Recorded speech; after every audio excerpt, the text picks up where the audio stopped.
Hello students. आज हम आपके बोर्ड परीक्षा में आने वाली महत्वपूर्ण प्रश्नों को लेकर आए हैं जो कि बोर्ड द्वारा जारी मॉडल पेपर में दिए गए हैं। चलिए पहला प्रश्न देखते हैं। मान लीजिए कि आपका जो f(x) दिया हुआ है 3x द्वारा परिभाषित फलन f r से r है। सही उत्तर चुनना है। यहाँ पर देखिए आपको पता लगाना है कि जो आपको फलन दिया हुआ है वो एकेकी है अथवा आच्छादक है या दोनों है या दोनों नहीं है। इस तरह से आपको यहाँ पर विकल्प दिए हुए हैं। तो इस सवाल को हम कैसे सॉल्व करेंगे, इसकी जितनी भी तरीके हैं मैं आपको सब बताने वाला हूं, ताकि यही नहीं इस प्रकार के जो भी प्रश्न आपसे पूछे जाएं वो आपसे गलत ना हो, आप उसको 100% सही करके आएँ। तो चलिए पहले सीख लेते हैं, फिर मिलकर इस सवाल को सॉल्व करते हैं। जैसा कि मैंने परिभाषा लिखा हुआ है, यदि प्रांत के विभिन्न अवयव का प्रतिबिंब सह प्रांत में विभिन्न अवयव से हो। देखिए यहाँ जो सेट दिया हुआ ए, ये आपका जो सेट ए है ये आपका प्रांत है, डोमेन ऑफ फंक्शन है। और ये जो सेट बी है ये आपका सह प्रांत है, कोडोमेन ऑफ फंक्शन है। ठीक है, तो परिभाषा ये कहती है कि प्रांत के विभिन्न अवयव, ये आपकी विभिन्न अवयव हैं, अलग अलग अवयव हैं। इनका प्रतिबिंब सह प्रांत में, इनका जो प्रतिबिंब है वो सह प्रांत में विभिन्न अवयव से हो। आप देख सकते हैं यहाँ पर ए का प्रतिबिंब 1 से है, बी का 2 से है, सी का 3 से है। तो अलग अलग अवयव प्रांत के, और इसका जो प्रतिबिंब बनना चाहिए वो अलग अलग अवयव सह प्रांत से बनना चाहिए। तो ये फलन क्या कहलाएगा? एकेकी। आप इसको इस तरीके से भी समझ सकते हैं कि यदि ए का प्रतिबिंब 1 है, तो अगर मैं कहूँ कि 1 का पूर्व प्रतिबिंब क्या है, 1 का पूर्व प्रतिबिंब क्या है, तो 1 का पूर्व प्रतिबिंब है ए। इसी हिसाब से मैं कहूँ कि यदि बी का प्रतिबिंब 2 है तो 2 का पूर्व प्रतिबिंब क्या होगा? बी। इसी प्रकार 3 का पूर्व प्रतिबिंब क्या होगा? सी होगा। एक तरीके से एकेकी फलन को और समझा जा सकता है कि यदि सह प्रांत की जो अवयव हैं 1, 2, 3, इनका यदि पूर्व प्रतिबिंब प्रांत में स्थित एक ही अवयव से हो, तो ये फलन एकेकी कहलाता है। जैसे कि यदि ये हो जाता कि बी का प्रतिबिंब भी 1 होता, तो यहाँ पे आप देख लेते कि एफ जो 1 का पूर्व प्रतिबिंब होता वो ए भी मिलता और 1 का पूर्व प्रतिबिंब बी भी मिलता। तो ऐसी स्थिति में ये फलन एकेकी नहीं होता। ठीक है, तो इस तरीके से एकेकी फलन आप समझ गए होंगे। तो यहाँ पर परिभाषा बिल्कुल क्लियर है कि प्रांत के अलग अलग अवयव का प्रतिबिंब सह प्रांत में अलग अलग अवयव से होना चाहिए, तो फलन एकेकी होगा, अन्यथा वो होगा बहु एकेकी, मीनी वन। ठीक है, अब एक तरीके से और मैंने बताया, जैसा कि मैंने कहा पूर्व प्रतिबिंब को लेकर भी आप समझ सकते हैं कि 1 का पूर्व प्रतिबिंब ए ही होना चाहिए, इसके अलावा कोई और नहीं होना चाहिए। ठीक है, तो चलिए आपको एकेकी फलन समझ में आ गया। अब हम ये जानेंगे कि हम कैसे जांच करें कि कोई फलन एकेकी है अथवा नहीं।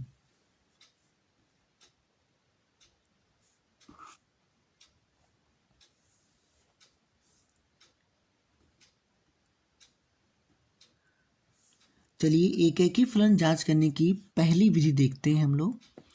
तो पहली विधि बहुत ही सरल है और ज़्यादातर बच्चे ही करते हैं कि आप मान कर चलते हैं कि f(x1) बराबर f(x2), और यदि निश्चित रूप से x1 बराबर x2 ही केवल आता है, केवल याद रखना ये इम्पॉर्टेंट है, अगर x1 बराबर x2 ही केवल आता है तो फिर ये जो आपको फलन दिया होगा f(x) वो कैसा होगा? एकेकी होगा।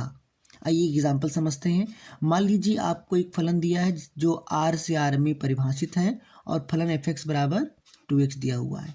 तो यदि हम मान कर चलें, क्या माने कि अगर हम मान कर चलें कि माना f(x1) बराबर f(x2), अगर ये मान कर चलें तो आप यहाँ x के स्थान पर x है, तो जब आप x1 रखेंगे तो क्या मिलेगा, 2x1 मिलेगा, और इधर क्या मिल जाएगा, 2x2। तो यहाँ पर आप देखिए 2 से 2 कैंसिल हो जाएगा, 2 से 2 कैंसिल हो जाएगा, तो हमें मिलेगा क्या, हमें मिलेगा x1 बराबर x2, और हमें केवल यही मिल रहा है, इसके अलावा और कुछ नहीं मिल रहा है। इस वजह से हम कह सकते हैं कि जो हमारा फलन है, जो हमारा फंक्शन है, वो एकैकी है, एकैकी है। ओके, चलिए और भी तरीका जानते हैं। अगला हमारा जो तरीका है बच्चों, वो आप स्क्रीन पर देख सकते हैं। जो दूसरी विधि है पता लगाने की कि कोई फलन एकैकी है या नहीं, वो है यदि कोई फलन अपने प्रांत में वर्धमान हो अथवा ह्रासमान हो। ठीक है, वर्धमान होगा तो आप जानते हैं इस तरीके से, अगर कोई फलन वर्धमान होता है तो इस तरीके से ग्राफ बनता है। अगर कोई फलन ह्रासमान होता है तो आपको पता है, अगर कोई फलन ह्रासमान होता है तो इस तरीके से ग्राफ बनता है। और उसके लिए जो कैलकुलस ने जो आपको दिया हुआ है तरीका, वो ये रहा, एफ डैश एक्स ग्रेटर और equal 0 for all X belongs to domain of function, और F dash X is less और equal 0 for all X belongs to domain of function. तो आप देख सकते हैं बच्चों कि यहाँ पर यदि कोई फलन वर्धमान होगा उसकी कंडीशन ये होती है, यदि कोई फलन ह्रासमान होगा उसकी कंडीशन ये होती है। तो यदि कोई भी फलन अपने प्रांत में वर्धमान हो अथवा ह्रासमान हो तो फलन एफ एक्स क्या होगा, सदैव एकैकी होगा। ठीक है, तो आइए हम इस क्वेश्चन को समझ लेते हैं ताकि हमें इसी समझ में आ जाए। हमें यहाँ पर देखिए डोमेन दिया हुआ है और हमें कोडोमेन दिया हुआ है इस तरीके से। तो चलिए अब हम पहले एक काम करते हैं, ये पता लगाते हैं कि जो हमें फलन दिया हुआ है ये वर्धमान है अथवा ह्रासमान। तो हम क्या करेंगे, एफ डैश एक्स निकालेंगे, तो क्या आएगा इसका 1/1 प्लस एक्स स्क्वायर। और आप देख सकते हैं ये आपका जो डोमेन है आर, आर रियल नंबर, तो for all X belongs to real number, ये जो आपका बच्चों एफ डैश एक्स है ये कभी निगेटिव नहीं आ सकता। आप एक्स को देखिए स्क्वायर लगा हुआ है, ये कभी निगेटिव नहीं आ सकता, ये ऑलवेज ग्रेटर और इक्वल 0 आएगा। तो इस वजह से हमें कह सकते हैं कि ये फलन वर्धमान है, और यदि ये वर्धमान है तो ये एकैकी है। तो फलन क्या हो जाएगा बच्चों, एकैकी हो जाएगा। अब आइए अगली विधि देखते हैं। अगली विधि है ग्राफ विधि। बच्चों अगर आपको किसी भी फलन का ग्राफ पता हो, अगर किसी फलन का ग्राफ पता हो तो आप आराम से क्षैतिज रेखा परीक्षण द्वारा ये पता लगा सकते हैं कि आपका फलन एकैकी है अथवा बहुएकैकी। तो चलिए कैसे पता लगाते हैं इसका बच्चों नियम ही होता है कि सपोज करो कि मैं आपको एक उदाहरण लेता हूँ आपके लिए, एफ एक्स बराबर एक्स स्क्वायर। अगर इसका ग्राफ देखा जाए तो कुछ इस तरह से बनता है बच्चों, ये एक परबोले का ग्राफ है। तो क्षैतिज रेखा परीक्षण ये बोलता है बच्चों कि यदि एक्स अक्ष के समांतर कोई ऐसी रेखा खींचना संभव हो जो इस ग्राफ को एक से अधिक बिंदु पर काटे, तो फलन एकैकी नहीं होगा। तो अगर आप देखें कि इस ग्राफ में हम x के समांतर यदि एक रेखा ऐसी खींच रहे हैं तो आप देख सकते हैं ग्राफ को 2 बिंदुओं पर काट रहा है, एक से अधिक बिंदु पर, इसलिए हम कहेंगे कि ये फलन एकैकी नहीं है, ये फिर क्या हो जाएगा, बहुएकैकी। ठीक है, वहीं पर अगर एक्स क्यूब वाले फंक्शन की बात करें तो इसका ग्राफ कुछ इस तरह से होता है और आपको अच्छे से पता है। अब हम कोई एक रेखा ऐसी खींचना चाहें कि जो यक्स के समांतर भी हो और ये ग्राफ को एक से अधिक बिंदु पर काटे, तो ऐसा संभव नहीं है। आप कहीं भी लाइन खींचेंगे यक्स अक्ष के समांतर तो ग्राफ को केवल एक ही बिंदु पर काटेगी, ग्राफ को केवल एक ही बिंदु पर काटेगी।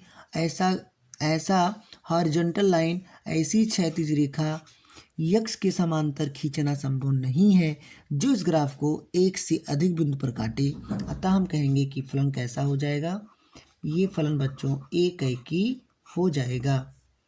अगला जो हमारा क्वेश्चन है वो है f(x) = 2x और आपको पता है इसका ग्राफ एक सरल रेखा होगी जो मूल बिंदु से होकर जाती है इस तरीके से। तो आपने ग्राफ को देखते ही जान लिया होगा कि ये जो आपका फलन है ये कैसा हो जाएगा, एकैकी हो जाएगा। ठीक है, क्योंकि हम कोई ऐसी रेखा यहाँ पर यक्स अक्ष के समांतर नहीं खींच सकते जो कि इस ग्राफ को एक से अधिक बिंदु पर कट करे।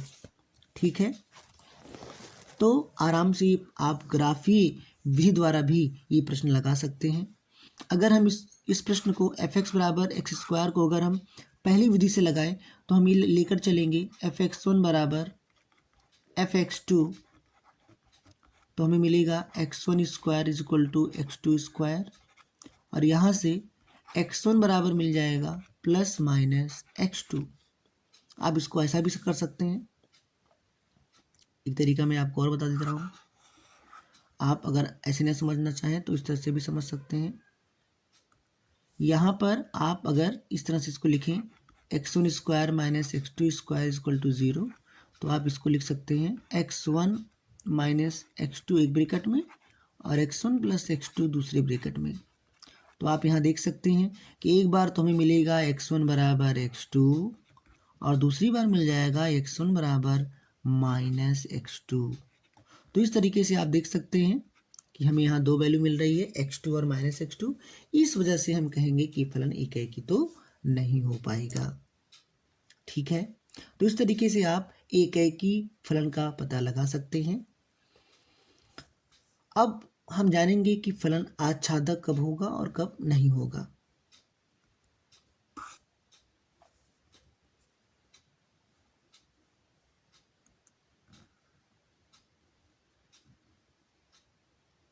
तो बच्चों आच्छादक फलन की बात करें तो इसकी डिफिनीशन है कि यदि कोई भी फलन इस प्रकार हो कि उसका जो रेंज ऑफ फंक्शन है, जो उसका परिसर है, वो उसके कोडोमेन ऑफ फंक्शन के बराबर हो जाए। कोडोमेन ऑफ फंक्शन क्या होता है, सेट बी में जितने भी अवयव होते हैं वो सब के सब कोडोमेन ऑफ फंक्शन है। तो यदि रेंज का मान, यदि परिसर का मान इसके बराबर हो जाए कोडोमेन के, तो वो क्या कहलाएगा, आच्छादक, अन्यथा नहीं होगा। जैसे कि मैंने यहाँ पे एग्जांपल लिया, अगर हम इस तरह से मैपिंग करें, इस तरीके से मैपिंग करें, तो आप यहाँ देख सकते हैं कि जो रेंज ऑफ फंक्शन आ रहा है वो क्या क्या आ रहा है। रेंज ऑफ फंक्शन आ रहा है 1, 2, 3। अगर आप देखें तो कोडोमेन ऑफ फंक्शन भी क्या है, यही है 1, 2, 3। तो आप देख सकते हैं कि दोनों ही सेट आपस में बराबर हैं, इसलिए फलन क्या हो जाएगा, आच्छादक हो जाएगा। लेकिन यदि ऐसा हो जाए बच्चों कि यहाँ पर सेट बी में हमने एक एलिमेंट और जोड़ दिया, इसे मान लीजिए मैंने एक एलिमेंट जोड़ दिया 4। जब ऐसा करेंगे तो कोडोमेन में एक और एलिमेंट जुड़ जाएगा जिसका नाम होगा 4। तो मैं यहाँ पे चलो जोड़ देता हूँ,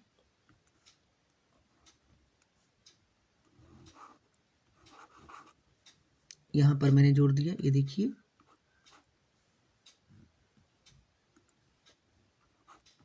ये देखिए।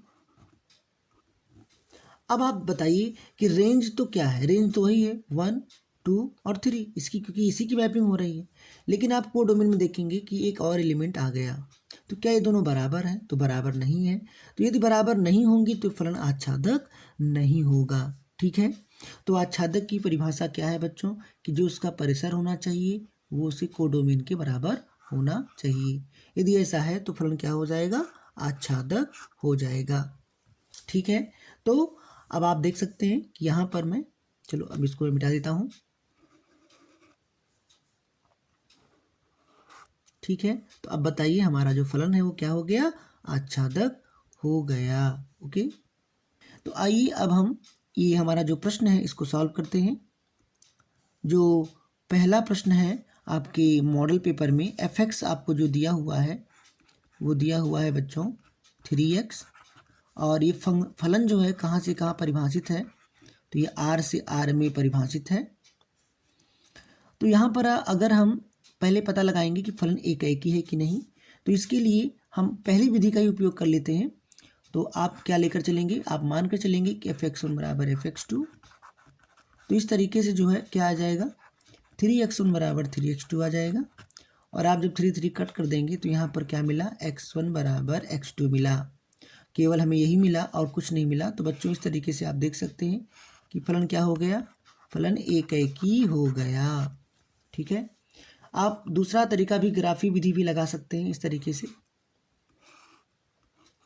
और ग्राफ अगर इसका बनाएं तो आप देखेंगे ये आपका एक रेखा है जो मूल बिंदु से होकर जा रही है, तो इसका ग्राफ इस तरीके से बनेगा। और आप x अक्ष के समांतर कोई ऐसी रेखा नहीं खींच सकते जो इस ग्राफ को दो बिंदु पर काटे, है ना, जो इस ग्राफ को दो बिंदु पर काटे। आपको ध्यान रखना है ग्राफ आपका यही है ना। तो ये जो आपका ग्राफ है आप देख सकते हैं, सरल रेखा का जो ग्राफ बना हुआ है, ऐसी कोई रेखा आप x के समांतर नहीं खींच सकते जो इस ग्राफ को दो बिंदुओं पर काटे। तो इस वजह से ये जो फलन आपका है ये क्या हो जाएगा, एकाएकी हो जाएगा। अब पता लगाते हैं कि ये आच्छादक है कि नहीं है। उसके लिए हमें क्या जरूरी है, उसके लिए हमें कोडोमेन चाहिए। तो कोडोमेन देखो आपको दिया ही है, कोडोमेन ऑफ फंक्शन आपको कितना दिया है बच्चों, r रियल नंबर। ये देखिए ये आपका कोडोमेन होता है। अब बस हमें केवल क्या निकालना है, रेंज निकालना है। तो आप देखेंगे कि जो रेंज ऑफ फंक्शन है, रेंज मतलब आप देखेंगे कि x की वैल्यू अगर आप r दे रहे हैं, r रियल नंबर, x की वैल्यू अगर r है तो आप देखेंगे अगर इसको हम y मान लें तो y की वैल्यू भी हमें r ही मिलेगी। और आप ग्राफ से भी स्पष्ट देख सकते हैं कि आप y की वैल्यू माइनस अनंत से प्लस अनंत के बीच आप देख सकते हैं, माइनस अनंत से प्लस अनंत के बीच देख सकते हैं। इसका मतलब ये जो आपको फलन दिया हुआ है इसका रेंज भी क्या होगा, r हो जाएगा। तो इस प्रकार हम देख सकते हैं कि दोनों बराबर हैं, इस वजह से ये जो फलन है वो आच्छादक हो जाएगा। ठीक है। तो हमारा कौन सा विकल्प सही होगा, पहला पहला विकल्प सही हो जाएगा कि जो हमारा फलन है वो एकाएकी भी है और आच्छादक भी है। ठीक है। तो मैं आशा करता हूँ कि आपको इस वीडियो से बहुत मदद मिली होगी और इस प्रकार के प्रश्न आपसे गलत नहीं होंगे। और जो भी आपके डाउट्स होंगे वो आप कमेंट बॉक्स में हमें ज़रूर दीजिए। और वीडियो पसंद आया हो तो लाइक और सब्सक्राइब जरूर कीजिए।